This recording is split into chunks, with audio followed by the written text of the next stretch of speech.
drops it, go. A lot of dreadheads, a lot of top.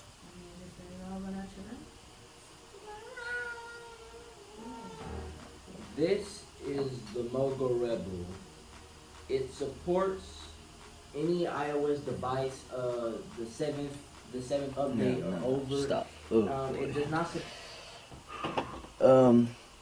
All right. Let's try that again. Have you ever felt? Are you listening? Yo, what is up, guys? It is CRPHD back with another video, and I'm pretty sure y'all remember my first review. Actually, it was over the Moga Rebel Premium iOS gaming controller. Now, watching that video, as you can tell, it's not good at all. The aspects from that video, the lighting from the video, to just how dark it was just basically all terrible.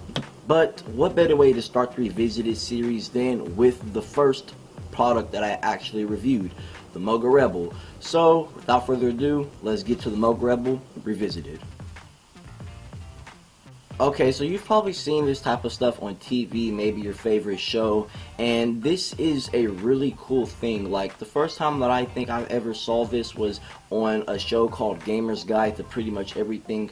But the only time that I actually saw these things and I found that they were actually something real that you could buy, I just thought maybe it was a concept or something.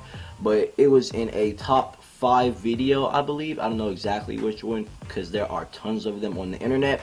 But it was a top 5 video, and I saw it and I was like, you know what? I guess I gotta go out and buy one, and here we are today. Alright, so there are plenty of iOS and Android gaming controllers out there, from Moga and SteelSeries, etc. But the one that I keep coming back to is the Moga Rebel. First off, it feels great in the hand. Moga did a great job designing this controller. It feels roughly the same size as an Xbox 360 controller, and they did a great job detailing it, putting everything where it needs to go, and just little details. Like I said, they put these little slashes in it to give it that sort of design, even from the subtle Rebel that they put on the side of it in the text. I mean, it looks great. There's a lot of things that I really do like about this controller. I can't say all of them, but those are just a few little things that you gotta notice. I mean, really, this thing feels like a prototype Xbox One or Xbox 360 controller, just mainly because of how light it feels. You can definitely tell the difference in weight if you hold this to a Xbox 360 or Xbox One controller versus this Moga Rebel. And the other reason why is because the ergonomics. It feels like I said, the Xbox One or 360 controller, but just the weight is completely different. This one's way lighter. Okay, so what about the specs of the Moga Rebel controller? Well, it has dual analog sticks, a pressure sensitive D-pad, L1 and R1 shoulder buttons, L2 and R2 trigger buttons, a LED battery indicator, along with a 680 mAh rechargeable battery, and the Moga Rebel Smart Lock. Notice I said Smart, not smart, but Smart. We'll get into this later on in the video, but I'm just gonna say smart from now on, so every time I say smart, it really means smart. It's just, sorry if I'm confusing you. But yeah, all of these features come together just to give you a better gaming experience in general. What I mean by that is, with the detail and precision that goes into this controller, is going to give you a more console-like experience on your phone. Now, don't get me wrong, it's not going to exactly be a console experience, I'm going to just say that, but the latency and all the stuff that adds up to make you not want to buy one of these controllers, this controller really switches things around, which is why I say that. Now, connecting the Moga Rebel is a breeze. It pairs using Bluetooth, so you just flip up the Moga Rebel Smart Lock on the controller, and then you'll be greeted by an on-off switch. You turn that switch on, and then you go to your Bluetooth settings, and it should pop up as Moga Rebel, and then bam, you're connected. It's that simple, and you can jump right into your game. And the next time that you cut this Moga Rebel controller on, it should automatically connect. If it doesn't, just redo the process.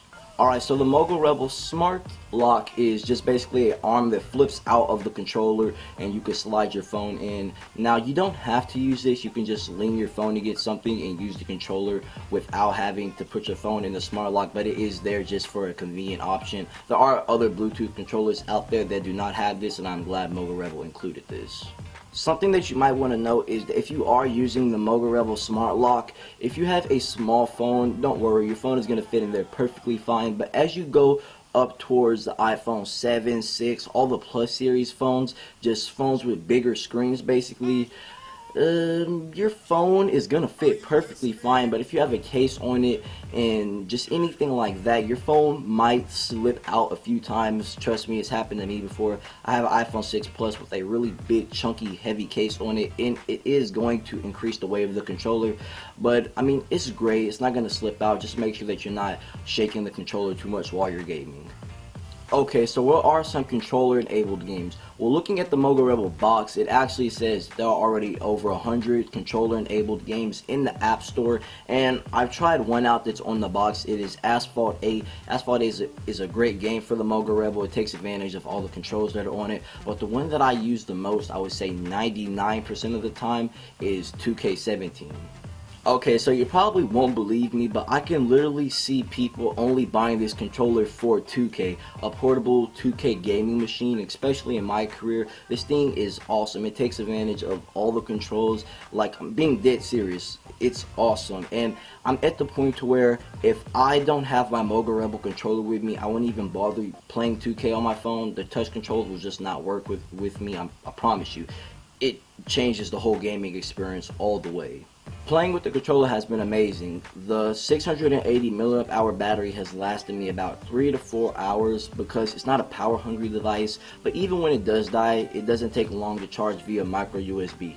All of this is a great deal, especially since the retail price for this amazing piece of technology went from about $80 to about 20 to 30 bucks depending on where you buy it. But owning this controller for about, I would say, 2 years by now, it's been great. There's been scratches and definitely drops with this controller, and it has held up great over time. But the Moga Rebel Premium iOS Gaming Controller stands by its name strong. Premium iOS Gaming Controller. Literally, it's on the box. But really, I mean, it's been amazing, and you guys really should go check out the Moga Rebel. It is great. I mean, you will enjoy it, trust me.